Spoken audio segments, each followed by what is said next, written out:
us.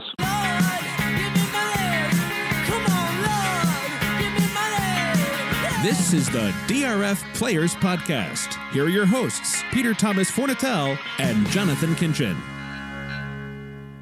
Hello and welcome to the DRF Players Podcast. This is show 388, the Monday, November 26th edition.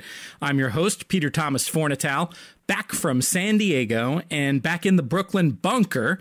JK is trapped in Snowmageddon in Chicago as we record this on Monday and will not be able to join in today, but he will be back on Friday. And at that point, he and I will be discussing all in detail about the racing from Churchill Downs at the weekend and looking ahead to an exciting weekend of racing at Aqueduct as well. In his stead, we're bringing in a guest who has been on the show before, and folks have been clamoring for him to come back. And based on the racing results at Del Mar last weekend, it seemed like the perfect time to extend an invitation to a man who, you know, he's involved in the Thoroughbred Idea Foundation. He is the Grand Poobah at Glen Hill Farm. He's Craig Bernick. Craig, how are you today?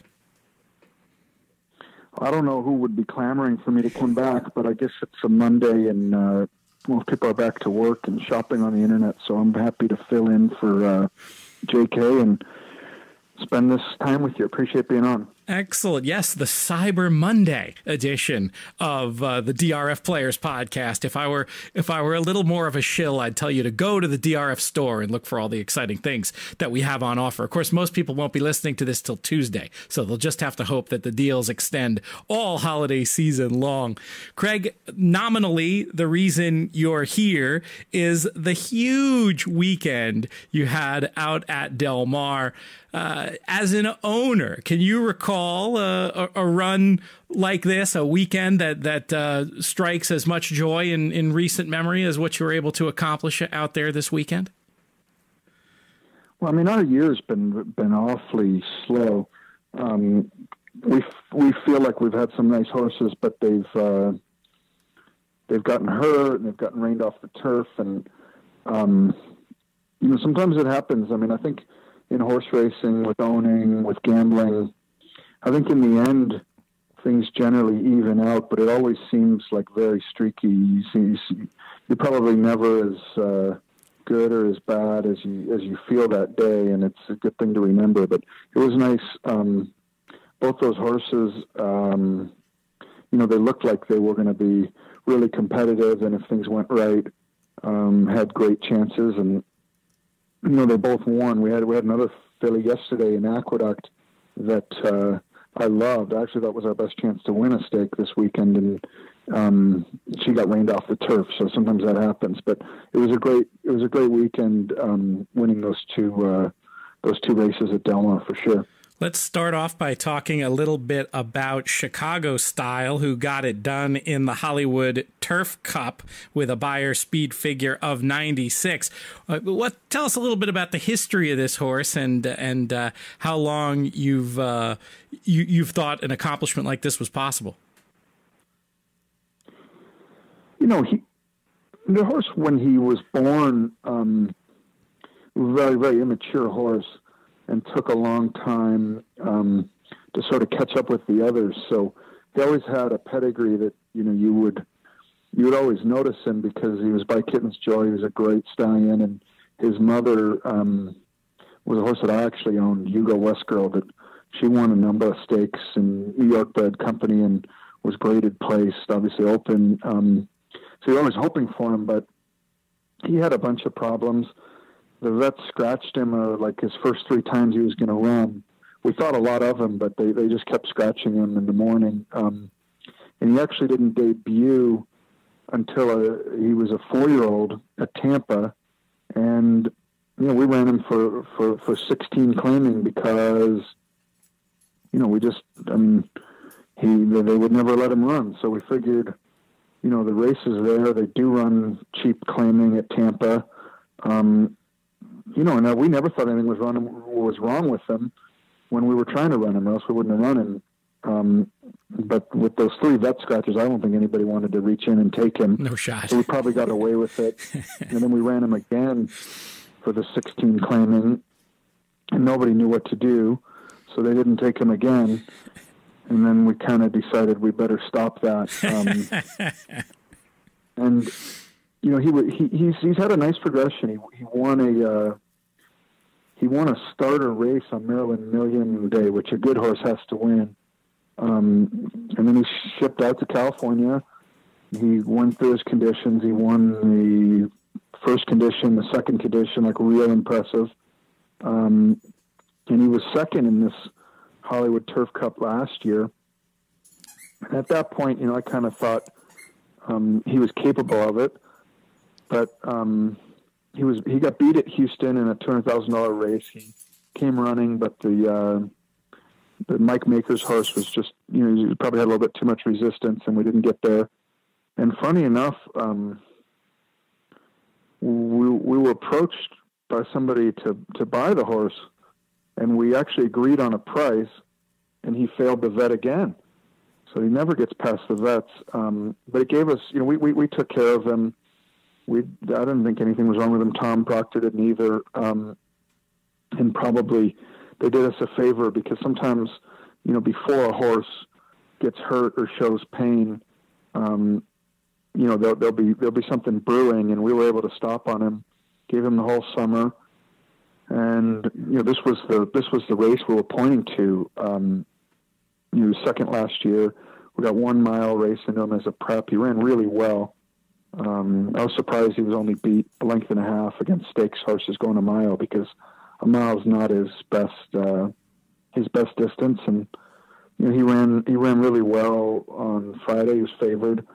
Probably he wasn't favored in the morning line, but I really liked him in the spot. And, you know, it went well. He just got up, but they went super slow. He's a little bit, he'd been pace dependent before that race, but he kind of overcame a slow pace, and he ran really well. I don't know.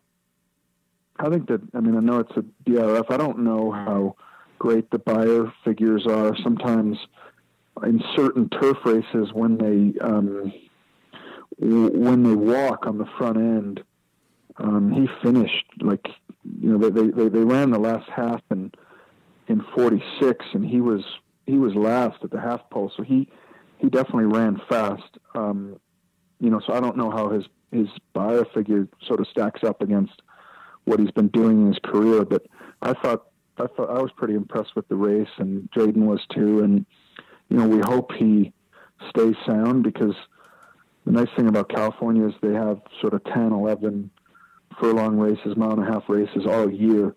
And we can, you know, when he's sound, we'll run him in him. He's a nice horse. I think some folks might be very surprised, those not so familiar with racing. We have a variety of folks who listen to the show. Some are going to be really surprised to hear that information about the vet.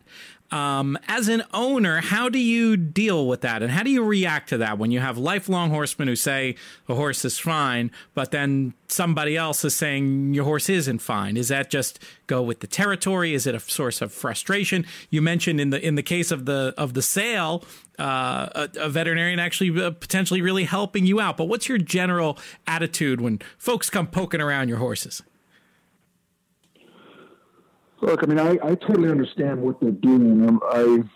I'm a huge fan of horse racing, and I think we need to be transparent, and we need to be modern, and we need to really, really innovate to be competitive, you know, versus other sports. And frankly, you know, with everything that goes on with social media and 24-hour coverage of, I mean, there's 24-hour coverage basically of horse racing now. So, you know, we need to protect the sport. You know, in our case, you know, this is a horse that was born on our farm.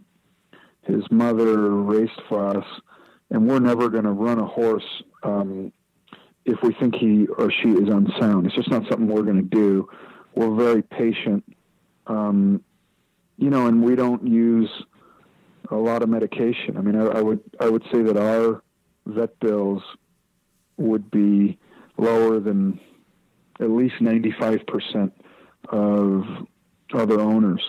You know, and I've shown my vet bills to people, and they've shown me theirs. And, that's just something that our trainer doesn't believe in. He thinks horses, when they're ready to run, they'll run and they'll put out. We don't do a lot of vet work. But consequently, when a veterinarian has to do a pre-race inspection, they look at the horse. I mean, it's not even a minute. The horse comes out of the stall, they jog up and down, and they got to run that day, and the vet says yes or no. And, sometimes they scratch them in the morning. I understand why they do it, and I understand that we're trying to protect the sport. So it's a bit, I see both sides. And Glen Hill Farm doesn't need special treatment, but at the same time, I think, we're never going to run a horse that's unsound. Now, in the case of the horse selling, he had just come back from a race in Houston, was flown back to California, seemed fine. But he had a little issue, and I understand when we buy horses at the sales, we vet them all the time, and they pass or they don't. And when you buy a racehorse,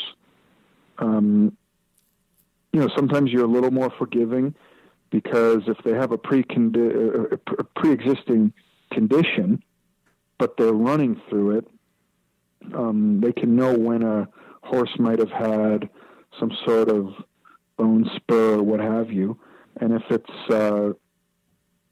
something they've been running with and they've been competitive, you can overlook it. But then there's other things that they don't like. If they think that there's something that's like a tiny chip that can break off, they don't, the vets fail it. So I understand the vets. I understand why they're there. And from the public perception standpoint, we need them. But in this case, it actually did us a big favor, because, the horse could have had we would have caught it well before he ran, once we worked him, but, we didn't work him after the race in Houston, and it probably saved him, from having a major issue. He was off kind of 6 months and then back in training, but, it was good for us. So I don't know if I answered your question or not, but that's it did. Probably time for another question. I've been talking for about 5 minutes about it. No, I just think people are interested to see, like you said, sort of both sides of that issue. And I think bringing the owner's perspective is something people will appreciate, and understanding why the vets are in place, which you explained perfectly, but also why certain trainers' charges might not fit exactly what they're going to be looking at. But let's move on, as you suggest, to talk about the Seabiscuit, the other Grade 2 win on the weekend, and Caribou Club, this son of City Zip, who earned a 97 Beyer speed figure and looked very impressive. Once again, when they go slow early, there's only so fast the final figure is going to end up being a lot of the time, but the quality can often be seen looking at those final splits, something you can access through DRF Formulator, customized to the individual horse. And I was impressed by this effort, and I assume it left you grinning. What was your perspective as the race was going on? Yeah, I mean, he was getting a good trip, though. He stumbled a little leaving there, but he was able to gather himself and get into good position. He had a perfect trip, and when they got into the middle of the turn, he was able to move up. Just come off the rail at the last minute. He didn't lose any ground, and he was able to get first run. And I mean, he's a little horse, very strong horse, but compact horse. Like they would almost call him like a dirt bike in the way he accelerates. He can just gallop, and then when you ask him, a push button. When you ask him, I mean, he can go from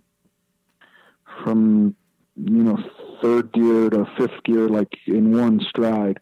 And a lot of horses, it takes them a little. I mean, Chicago style is the opposite, but he can just sort of, when you ask him, he can run, and that's how he's won his 3 races this year. He's had a good trip, and when they've asked him, he's put a few lengths on him, like right away. and the horses get in trouble, and they by the time they get out and come running, he's too far in front, or the race is about to be over. So it was a good race, but he had a perfect trip. The way you talk about turf racing reminds me of how a lot of European form experts do. The sort of smaller horses who quicken, as opposed to the bigger types who have to grind and get into the race that way. Is European form study where you sort of pick that up, or is that more from just being around horses? I mean, I don't know why. We have a lot of turf horses. My grandfather had a really good stallion back in the day called Relaunch. Sure. But when Relaunch died, he bred all of our mares to sort of homebred stallions, and there were a couple sons of Roberto, and Tom Proctor was training for us. We'd always had a few turf horses, but they really had to learn how to train turf horses, because that's all we had with the sons of Roberto. And watching races, we've had a lot of different type of horses that prove successful. Some are stone closers, some are front end, some can, some are handier, some want to run short, some want to run a marathon. And you watch enough races and see horses come over from Europe. You're always running against like sort of fresh imports, because people in this country generally, I guess it's changing now with Chad Brown and stuff like that, but generally people here have been importing turf horses.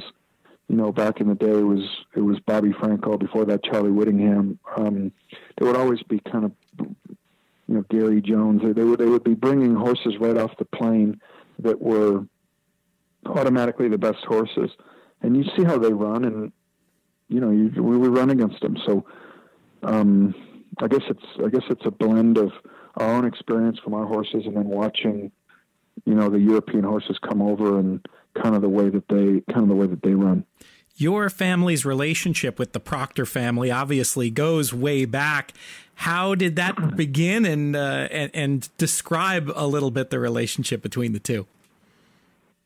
Well, it's just been a great relationship. I mean, we're very fortunate that the Proctors have basically taken care of our horses since my grandfather, before I was born, and he's no longer with us, unfortunately, but they've always taken care of our horses at the track, and most of the time at the farm in Ocala, the whole time we've been in the business. I guess my grandpa interviewed 3 trainers at Arlington Park, and he picked Willard Proctor, and 3 or 4 years after they were working together, Willard decided he wanted to train in California, and my grandpa had a bunch of business on the West Coast. He enjoyed it out there, and that's where they went. And when his sons Tom and Hap Proctor were old enough, they started training for us. We probably didn't have enough horses for 3 trainers, so Hap went and ran the farm in Ocala starting like 1991, and he ran it until he retired, and I guess it was 2012 or 13. And Tom has always trained our horses. He's trained for other people too, but we've certainly been his largest client, and they've benefited from us being in the business so long, and we've certainly benefited from having them.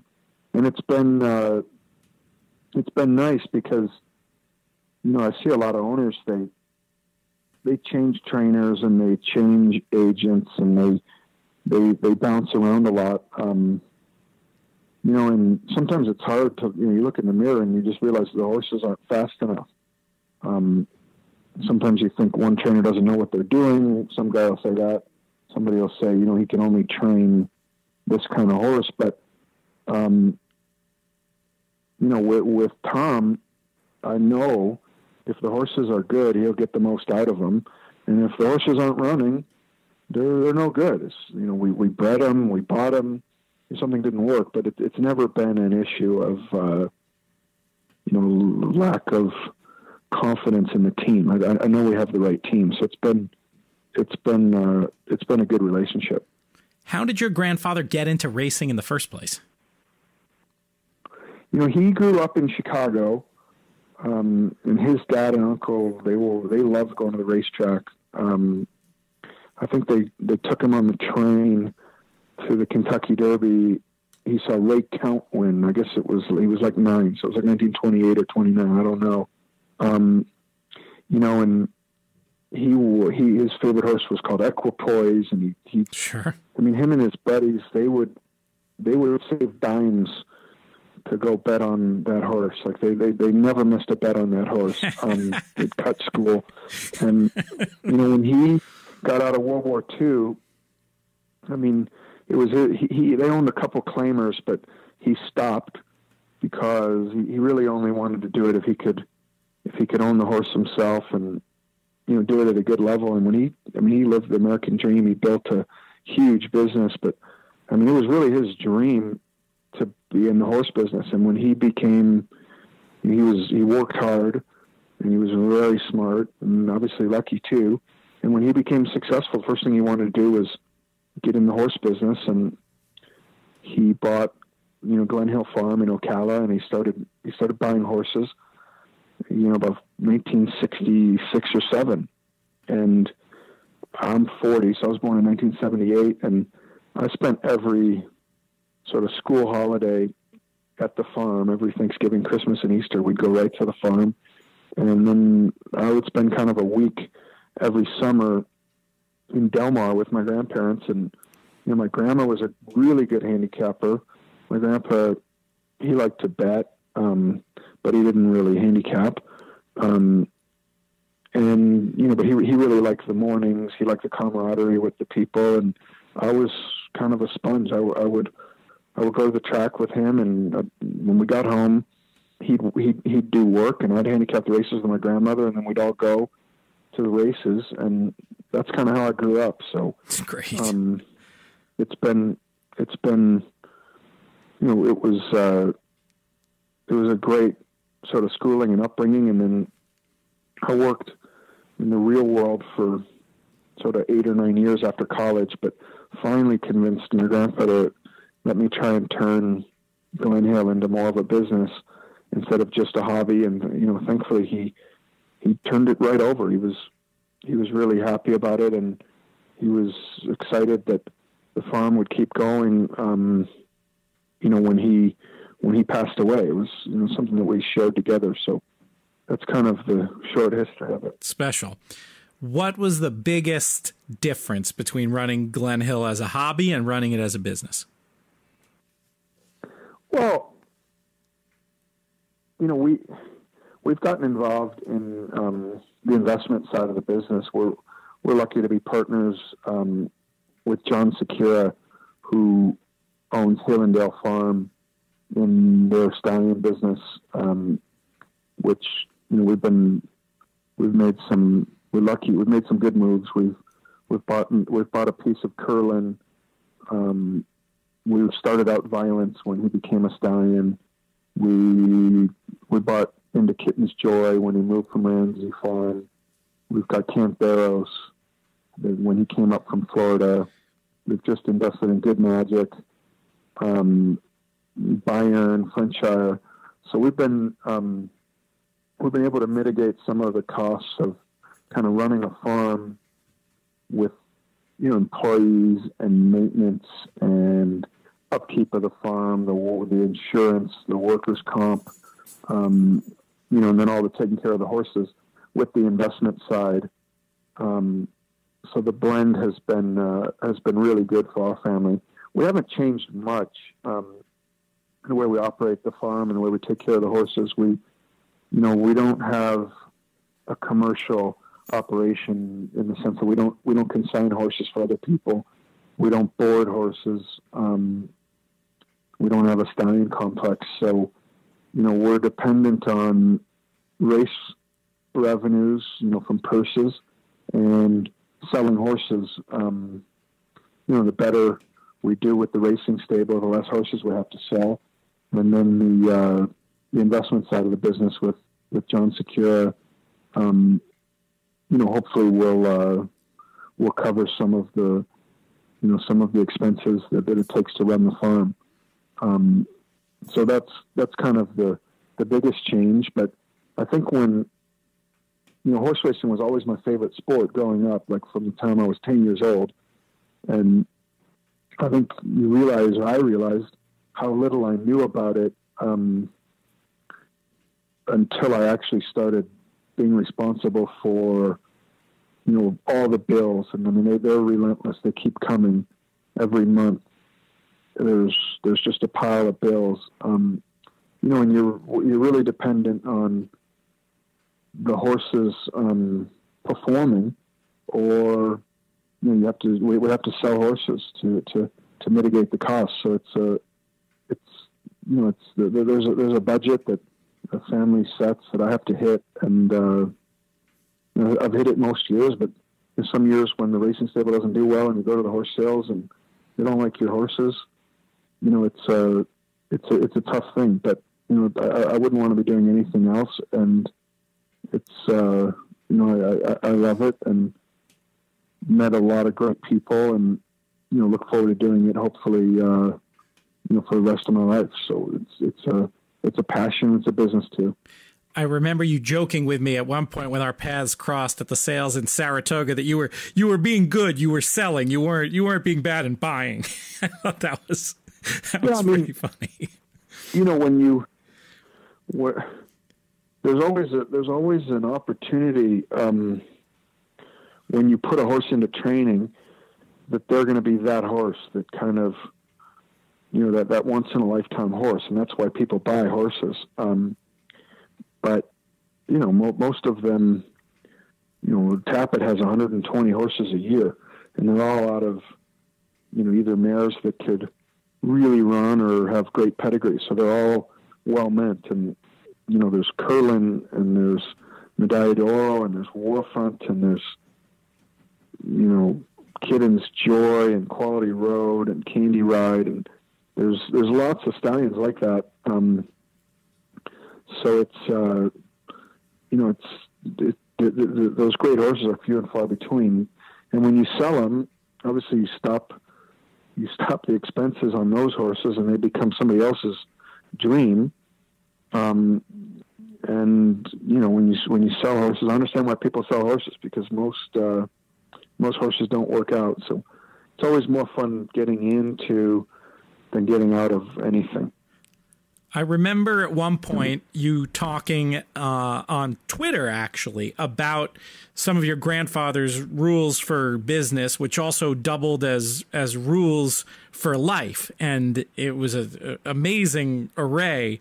And I just wanted to ask you a little bit more about his influence on you, not just in terms of your this chosen passion, this chosen business, but in the way you've decided to conduct that business. I know a lot of people listen to your show, and there's a lot of great podcasts. I think what people really don't understand is that, the owner has to pay his bills. The guy who owns the racehorse has to pay his bills on time, and then that trickles through the entire business. So, it sounds like a simple rule, but when you pay your bill on time, you pay your training bill, the trainer can pay the feed man, the trainer can pay the blacksmith, and you pay the vet bill, they can pay their assistants, they can buy more vet supplies. I can't tell you how many owners, they go to the horse sales and they buy these horses, and then they get 30, 60, 90 days behind. And it's one thing for an owner to say, oh yeah, I can pay that bill. But for a trainer or a vet or a blacksmith or a guy who drives a van, when those people generally don't have huge reserves, and there's just a lot of horse owners that probably haven't done their part as much as they should. So that's his first rule. The second big rule is, just do what you say, what you're going to do, be a man of your word. which I try to do. The third is to never suggest an idea to somebody that you wouldn't do yourself. Like, people sometimes come to me for advice, and I if I give it, I'm pretty, I would do it myself.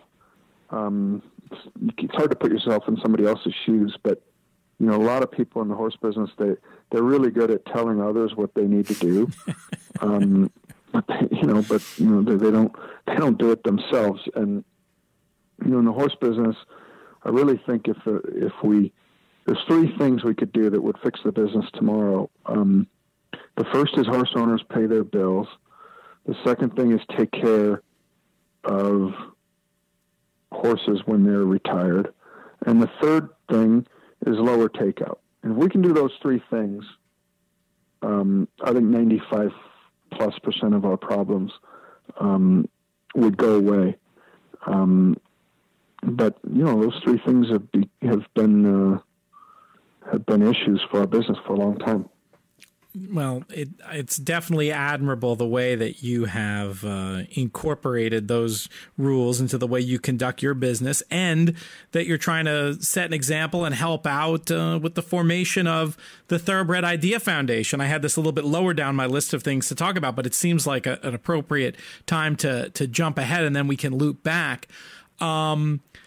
I'll start by asking, I'll ask the question the most difficult way possible, since you and the listeners all know what a believer I am in the idea, but I'll ask it like this. In a business that's plagued, not necessarily plagued, but a business that's populated with so many alphabet soup, quote unquote, organizations, how is the Thoroughbred Idea Foundation different? And how are you going to be able to help affect some of these positive changes of which you speak?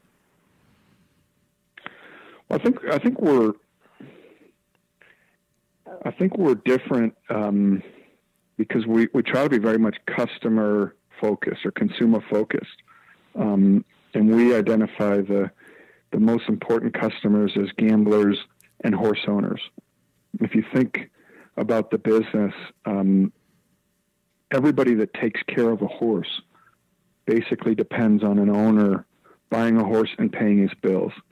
And then if you look at anybody that works at a racetrack or works at a gambling company, they depend on a horse player betting his money.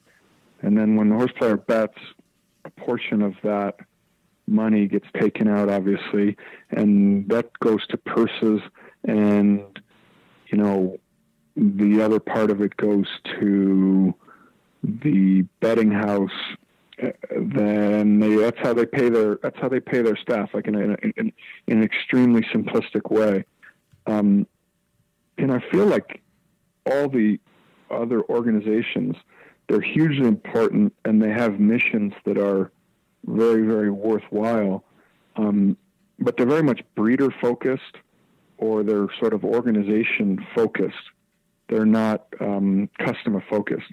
And I really think our business needs to, it just needs to start looking outward instead of inward, and figure out what horse owners, people that don't need a horse, and horse players, people that, they obviously love horse racing, but they don't, if you outlawed horse gambling tomorrow, the horse players would find something else to bet on. And people that have a choice about the horse business, we look for ways that we can improve the business for them. And then, we think, I gamble, and obviously we own horses, but whether I have my gambling hat on or my horse owner hat on, most issues that face the game, I come to the same conclusion on what should be done. But I really think most horse players don't really understand gambling. Most horse players don't really understand owning, and most owners definitely don't understand horse playing.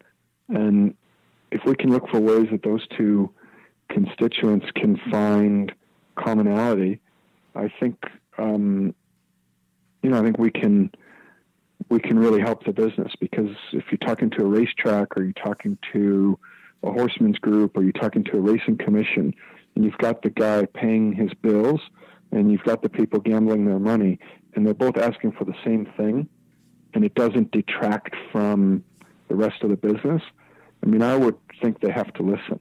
So that's why we started the group.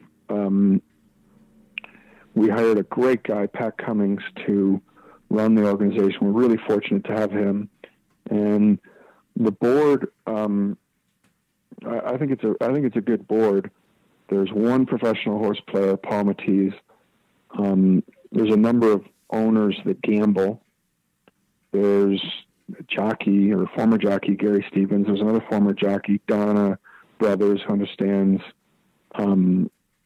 she certainly understands public perception of racing and media. There's Justin Nicholson, who started Equestricon. Sure. He also is a horse owner up in Fair Hill. He also plays the handicapping tournaments. We've got Leslie Howard, who is a CEO of Stone Street Stable. She's also on the Kentucky Racing Commission. So we have a board that, they don't just come from kind of one area and that's what they're focused on. They're participants in the business, but they understand multiple areas of the business. And frankly, our professional gambler, Paul Matisse, I mean, they own horses and have been hugely successful, for a number of years. So he's a gambler, but he understands the owning side too. So we think it's a good board. We've come out with 2 white papers. There'll be, 5 or 6 or 7 a year. And there'll be data-driven opinion pieces, basically, on ways to improve the business. And we'll advocate for improving the business with, like, the existing stakeholders. I think lots of people would like to start over with a governing body.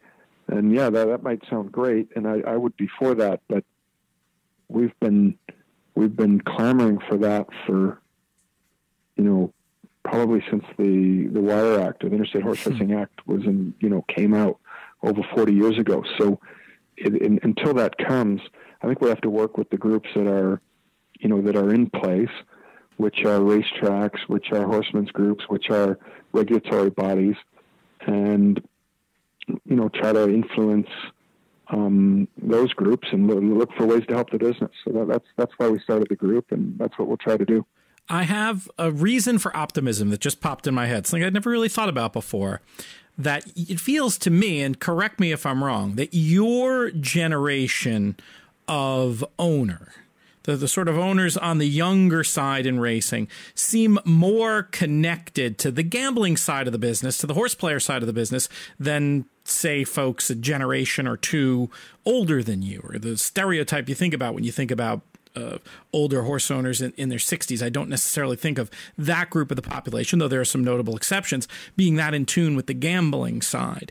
Do you think that, A, I'm right, that there is some more duality among owners your age, and B, do you think that might help accomplish some of the goals you're talking about because of folks like the folks on your board who can see the sides of the issue from the customer's perspective? I hope so. Horse racing, I mean, they were able to get away with, not innovating for, forever, because it was the only legal form of gambling. And the lottery was like the first crisis, and then casinos came, and, and slot machines came, and now sports betting's coming, and, for just a junkie or just for a degenerate gambler, there's a lot of options, and they used to have to go to the track. Now, I think that the horse players are people that play every day are much more sophisticated than they used to be, and I think horse owners understand that. I mean, at least the horse owners that I've spoken to, they understand that the business has to innovate. But there's there's a lot of basic things that just aren't, that haven't gotten done yet. Like they should have been done 15 years ago, and they're not. So there's a ton of work to do, but I would like to think that with declining handle and with a declining foal crop, and with racetracks closing, and with an aging consumer, people sort of on the industry side understand that we're going to have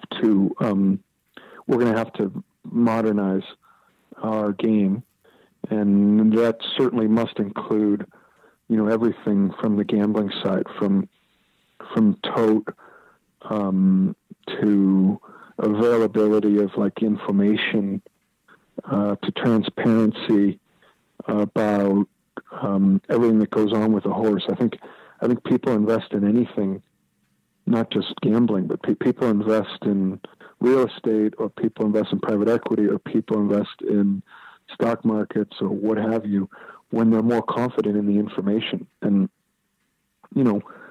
I think horse racing is the same. For and sure. The more we can give people, the more data points, the more confident they're going to be in their wagering. And I mean, I would like to think, you might be more optimistic than me, but I would like to think that the new owners understand that. And then I hope that, some of the new owners can get into positions of influence in the industry and actually get that point across. But we'll see. As fans, that's a great point about owners who understand both sides of the customers of the business getting involved. As fans, what can be done? What can they do to support the goals that you've outlined for TIF?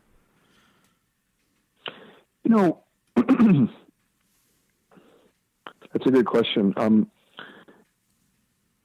I think we've gotten mostly positive feedback. Our first white paper was about breakage, kind of laying out the case for converting to penny breakage, which your listeners will know, but there's sort of $50 million a year, which is a lot of money. It's kind of held in breakage by racetracks, ADW companies, horsemen's groups.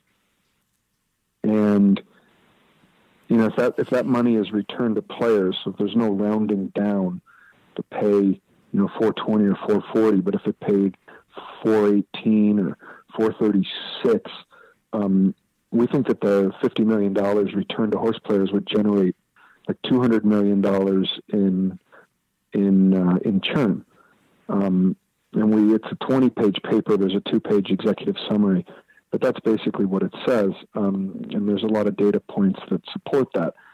And our second white paper was about stewarding and, lack of confidence from horse players, lack of confidence from media, lack of confidence from connections of horses in, number one, stewarding decisions, and then number two, kind of the way the rules are written and then how they're adjudicated. And we've gotten mostly positive feedback to both papers, and we've gotten a little bit of negative, but a lot of the negative feedback that we've gotten, the bulk of it has been, oh my gosh, I can't believe you started this huge group and this is the issue you're going to tackle. This is number 68 on a list of things. And, it's not uniform rules. It's not aftercare. It's not whips. It's not, takeout. It's not drugs. It's not, out of competition testing. And all I would say is that please be patient, and we're looking for ways that we can actually find commonality from all parties and move things and improve the business kind of step by step. I think the industry organizations are sort of perpetually at war. The Breeders' Cup and the Jockey Club and Keeneland and Toba, have come out in this alliance to push for federal sort of intervention. and federal legislation to take over the sport. And the horsemen and the racetracks and the regulators are against it. And I think if you talk to any of the groups, they all would say, you know, our business has many challenges and it needs to be improved. But, you know, starting this war that's been going on for years and years and years, you know, I don't see a lot of progress personally. I think we have sort of lost the trees for the forest a little bit. Sure. And, you know, there's a lot of low-hanging fruit and things that we can do to improve the business, whether we get a federal bill or whether we get a compact or whether we get uniform rules or not. We still need all these things to make it a better sport for participants, be them horse owners or gamblers. And that's really what we're trying to do. Yeah, when you talk about that criticism, I think about NASA and how you think about having a huge long-term goal. You don't start with the trip to the moon. You know, you start by building a rocket, and the idea of walking before you run and setting attainable goals along the way. It's just very logical to me. And I think one thing that just popped to my mind as you were talking, Craig, that folks can do is get familiar with the stuff in the papers and talk to your friends who are horse racing, even just fans, to make them understand some of these key issues. But certainly if you know people within the business, just changing minds and getting people thinking about this the right way. I want to talk to you, Craig, about your time at the Breeders' Cup.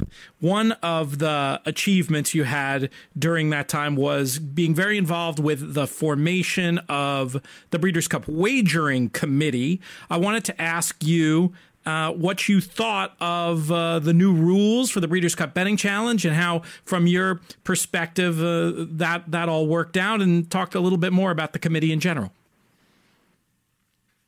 Yeah, so I was on the Breeders' Cup board and then was elected to what they call the small board, which is kind of the board of directors. And I think one of the things that a person should do when they come into an organization is kind of look for sort of white space and something that, you know, an organization maybe isn't looking at. And I never understood why we didn't have a wagering committee. You know, on one hand, it's only 2 days of racing. So how much can the Breeders' Cup do to really improve wagering for, you know, horse racing in North America? But on the other hand, there was a feeling that I had that if we could bring in some horse players, that, you know, really well-respected horse players, and they could meet with, you know, some of the staff of Breeders' Cup and then board members of Breeders' Cup that wanted to be on the wagering committee, they could really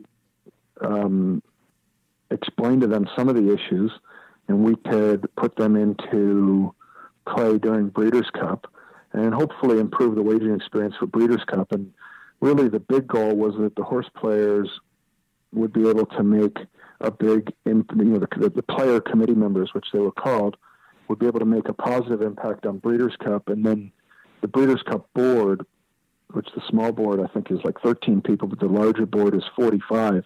If they could see the impact that horse players had from being in the room and part of the conversation, a lot of the Breeders' Cup board, you know, they have very prominent positions all over the industry. You know, they would be receptive and even advocate for bringing horse players into the conversation in more industry meetings, which I think is necessary. So that's why we started the wagering committee. We got 4 people. We got Paul Matisse, Jonathan Kinchin, who you're obviously familiar with. Wait, I thought you said they were respected, Craig. You said they were respected, and Kinchin's in the lineup? Come on, what's going on there? Yeah, well, thankfully we had Joe Applebaum too, so that he helped class it up a bit. And then Tom Quigley from Santa Anita, who runs the handicapping tournaments, and he's sort of a VIP host for the horse players there. So we got 4 really good people to be on the player committee. And then from the Breeders' Cup side, you know, we have the staff of Breeders' Cup. We have myself, Mike Rogers, who runs the Starter Group, was the co-chair of that committee, with David Richardson, who has been on the Breeders' Cup board and a lot of different boards in the horse business forever. He bets the horses. Brett Jones, he doesn't probably bet as much as some people, but he plays the future wagers. He bets when he's at the track. He's on the Kentucky Racing Commission. We had Mike Levy, who he plays the handicapping tournaments. His father, was an owner of Atlantic City Racetrack, so he understands the gambling side. So we had some Breeders' Cup members that really got it. We had horse players, and then Craig Fravel was involved. Fred Hertrick was chairman of Breeders' Cup, was involved. Drew Fleming, and so on. So that was the committee. First thing we had to do was try and improve the rules for the BCBC because of sort of the controversy that happened last year.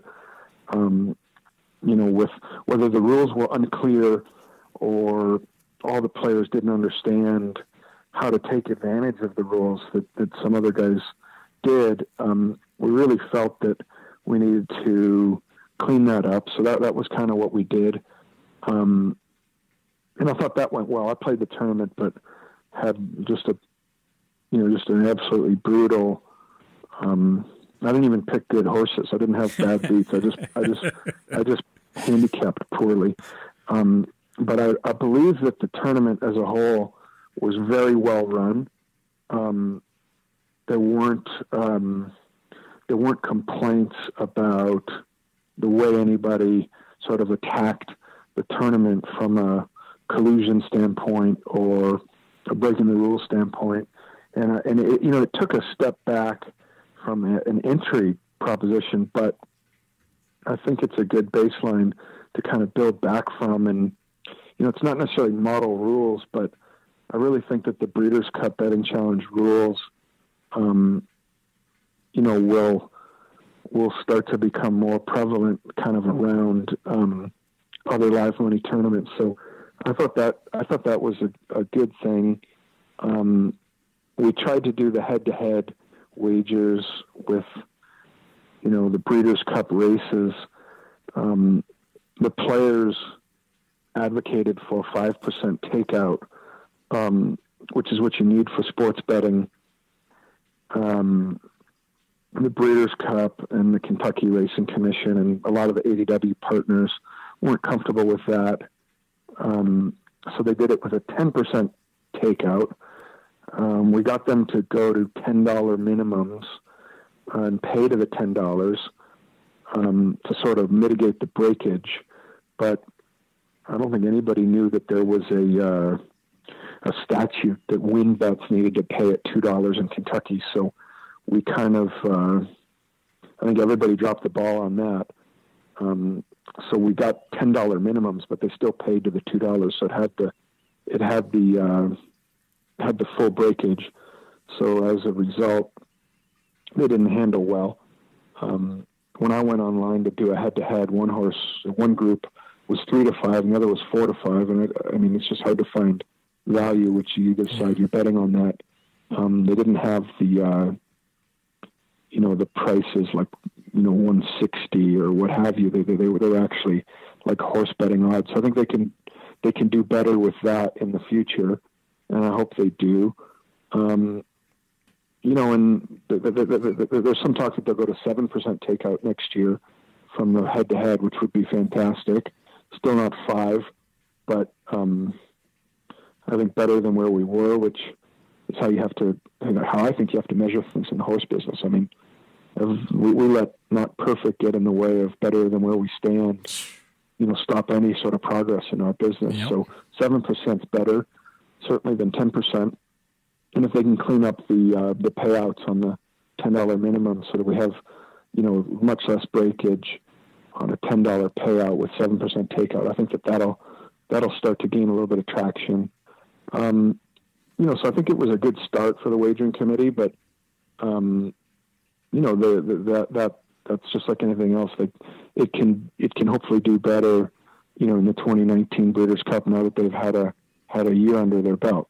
I like that motto for horse racing, Craig. Don't let the perfect be the enemy of the better. And I do think that happens way too often in how folks look at things, and fans as much as anybody. I think sometimes we'll get into that sort of what about this, what about that, when if you can make things better, if you can be heading in the right direction, if you can be walking before you run, you can still be accomplishing some very good things, as I think you've proven. All right, toughest question of the interview. So it seemed to me there were several people, including yourself, who were not reelected to the board at the Breeders' Cup, who were sort of known a little bit more for their ideas about gambling and increasing the importance of gambling in an event like the Breeders' Cup. Are we to take that as a repudiation by the Breeders' Cup of those ideas? I don't know if I'd go that far. I mean, so if you nominate a horse for Breeders' Cup, for the Breeders' Cup when they're born, it costs $500. So Glen Farm, generally will breed, say, 20 horses a year. So we'll send Breeders' Cup a $10,000 check, and we'll have 20 votes. But where the main votes come from are from the stallion syndicates. So if Glen Farm gets 20 votes for 20 foals and it's $10,000, if a horse was a $100,000 stallion, they would have 10 times the votes as Glen Farm. So a stallion manager that stands a $100,000 stallion would have 200 votes. And a stallion manager that stands, sort of 15 horses, anywhere from 10,000 to 300,000, they start to accumulate a lot of votes. And a lot of the stallion farms and a lot of the stallion managers, they've been running Breeders' Cup and frankly the horse business for a really long time.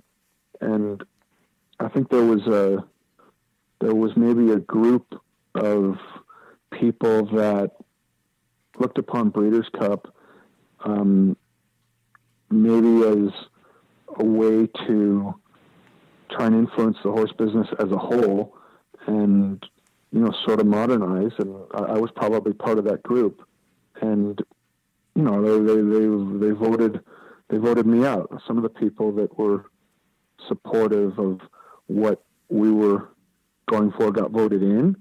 And frankly, a bunch of them got voted out. So it is what it is. I don't think I definitely don't think there was any vote against gambling or against horse players as part of the Breeders' Cup. I was supportive of the innovation committee.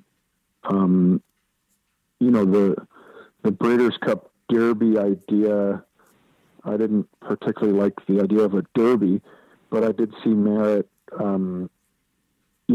in trying to have the Breeders' Cup, if it was a few Breeders' Cup races, including the Classic, kind of on the same day as the Heisman Trophy presentation and the Army-Navy game would be the only competition from sports. And I was supportive of that idea as a way to try and grow the sport. And a lot of people that were supportive of that idea, I think that they used the Breeders' Cup Derby idea as a way to kill it. I was never for the Derby. I don't think 3-year-olds should run in restricted races for huge purses this time of year. And I frankly think that if you didn't split the Breeders' Cup to have the Classic on a second weekend, you could ever have a race like the Derby, because it would take too much away from the existing races. But I think sort of the old guard used the Derby as a rallying point, as a way to try and support sort of old school people. But a lot of good people got voted on. I mean, Jamie Roth got voted on the Breeders' Cup board. She's a young owner. She's great. Alex Solis got voted onto the small board. He's a young guy. He's a good guy. So, a lot of young people got voted on, that are friends of mine, that I think are good people that have the best interests of racing. Gavin Murphy got elected and then got elected onto the small board. I think he's the smartest guy in the business. So the Breeders' Cup's full of very good people. There's some people that got voted out. That's what happens. That's why they have elections. So that's kind of what happened. But it had nothing to do with gambling. Okay, well, that's a great answer, and thank you for sharing that. Just a couple more quick ones, and I will let you go. You alluded to Compelled earlier in the show, who wasn't able to run at Aqueduct due to weather over the weekend. Where do you think we'll see her next? Sounds like she should be on our radar for sure. Yeah, I really like that spot for her because her best races have been sprinting. And, when she's gotten soft turf, she's run really well. So we were hopeful that, we were pointing for that spot, hoping that it would stay on. We actually ran grass races on Saturday, but not Sunday. I think our best spot for her is back in Santa Anita. After the first of the year, there's a grade 3 race would be the most logical spot. There's a race at Tampa this weekend, but it's 5 furlongs, which is probably a touch short. And then there's a race at Fairgrounds, but we already have a horse running in at Deer Valley, so we should probably go back to San Anita and run there. And I think the 6.5 is perfect. Her better races have been with a bit of give in the ground. I think when she was third in a grade 2 at Santa Anita, I don't think she was, kind of at her best that day. I think she's more on the upswing now, but she'll probably run there. Compelled one for the stable mail for sure. Any others you're looking forward to sending out in the near future that you might want to put on our listeners' radars? I don't want to make any proclamation for fear of disappointing people or jinxing them. So I don't want to make.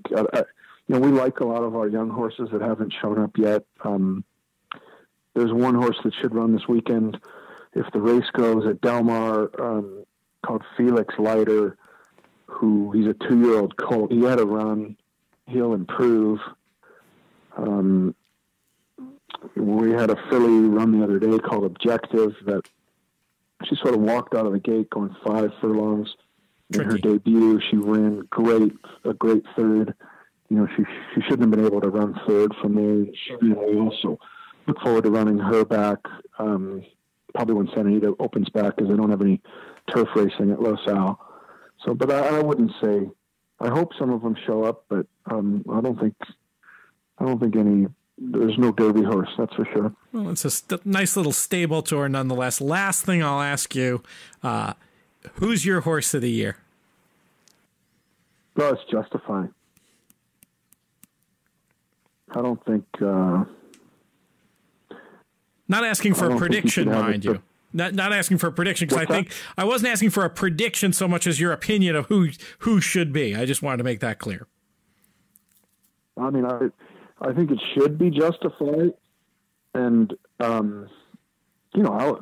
love older horses, and I love California racing, and I've never seen a horse do what Accelerate did, which is he just dominated the Santa Anita Handicap, the Hollywood Gold Cup, the Pacific Classic. He won the Awesome again, and then he shipped to Churchill and won the Breeders' Cup. Like, I know what he did, and I have huge respect for it. And I think it's fantastic what he did. But it wasn't too long ago that people were saying the Triple Crown is too tough, and they need to run the Derby on the first Saturday in May, and then the next one on Memorial Day, and then the next one on the 4th of July, so the horses can compete. And even that horse won the Triple Crown. So if that's not the horse of the year, I don't know. I mean, I do not believe there was any sort of fake injury to protect his value. I'm very close friends with Jack Wolf, who runs Starlight Stables, and they bought into the horse for racing income only. Right. So the horse, they don't make any money from stud rights or what have you. So, you know, the way if that horse could have been run, he would have run, but he had whatever he had, and the choice was made to retire him. But you know, the idea that they stopped on him after the Belmont, that's just not the case. Like he came out of the Belmont, he got hurt, and then that was it. But to me, he's the horse of the year. You know, he won the Triple Crown. That theory that you refer to, always struck me as of the conspiracy variety. Anyway, just wanted to get your perspective, and thank you for that. And thank you for spending this whole hour with us, Craig. It was great to see those silks in the winner's circle this weekend, and great to have you here today. Hey, thanks for having me on. And I used to live in Chicago, so I know what that's like for JK. So there's a good restaurant at O'Hare Airport, Toco, where they make like the best pizza, and it's in Terminal 5, and it's a good place to hang out. So I hope that's where he is. Bonus lifestyle tips from Craig Bernick. You can follow him on Twitter at Craig_Bernick. And that'll do it for this episode of the DRF Players Podcast. Thank you once again, Craig. Thanks also to all of you for taking the time to listen, sending your tweets and questions and comments to podcast@drf.com. I'm Peter Thomas Fornatal. JK and I will be back on Friday. May you win all your photos.